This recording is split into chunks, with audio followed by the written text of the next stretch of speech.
Being too self-conscious can be crippling. Something as minor as talking to a stranger can trigger feelings of inadequacy and awkwardness. We're all living in an age of intensified self-surveillance, and for many, self-rumination has become the norm. But the problem isn't thinking itself, it's the kind of thinking. Dostoevsky's overly conscious character in Notes from the Underground says that to think too much is a disease, a real, actual disease. And from Franz Kafka to Frankenstein to Brave New World, modern literature is filled with characters trapped in an alienating hyper-awareness. And this feeling isn't just literary, it's everywhere in our modern culture. In a recent conference talk, Naval Ravikant said that me is a disease. And he's largely right. Self-rumination has been shown to be harmful for your mental health. In 1999, Trapnell and Campbell explored the so-called self-absorption paradox and concluded that ruminative thought amplifies perceived threats to the self in the form of anxiety or fear. They distinguish between two kinds of self-attention, reflection and rumination, one positive and one negative. In rumination, small things lose their relative significance and occupy an outsized place in our minds, trapping us in repetitive, self-critical loops. This could be like replaying something awkward you said in your head ad nauseum. But on the other hand, self-reflective thought is more purposeful and refers to considering your past actions and relationships with the intent to learn.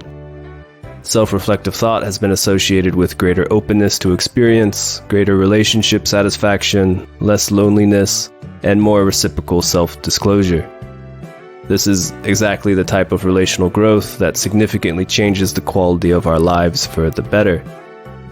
So the trick, it seems, is to break free from the trappings of rumination and reserve thinking about ourselves for intentional, learning-focused introspection.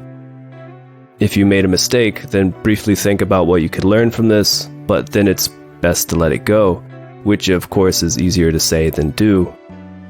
But I personally believe that there is hope to grow because I myself went from cripplingly self-conscious to largely present and engaged with my life. I know firsthand how painful rumination and self-consciousness can be. It can make the smallest social things difficult or awkward, and often made me aware and resentful of my own body, as if it were an obstacle or even something to be ashamed of. Specifically, as a teen, I was very self-conscious of and blamed myself for being so awkward, so skinny, and also for the cystic acne that I had. It was a bad way to be. And so if you're struggling to break free from being hyper self-conscious, the only real antidote I know is engagement. It's a bit cliche and I repeat this advice a lot on this channel, but it's the only thing I know that actually works. It's difficult to be self-conscious when you're playing a team sport, or climbing a rock wall, or dancing at a concert. It's hard to ruminate when you're chasing a challenging goal that requires you to grow and change. It's hard to be self-conscious when you have friends who are kind and non-judgmental and love you. And through these experiences, hopefully you'll naturally grow more self-confident and charismatic given some time. That's about how it worked for me. One more minor thing I did was drop any social media that involved posting about my life or scrolling the lives of others.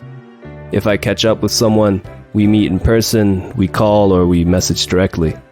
This has worked better for me. And I'm confident that with some practice and experimentation, you can find what works for you too. You can become less self-conscious, less trapped in rumination, and more present and whole, even if modern life seems to be increasingly at odds with doing so.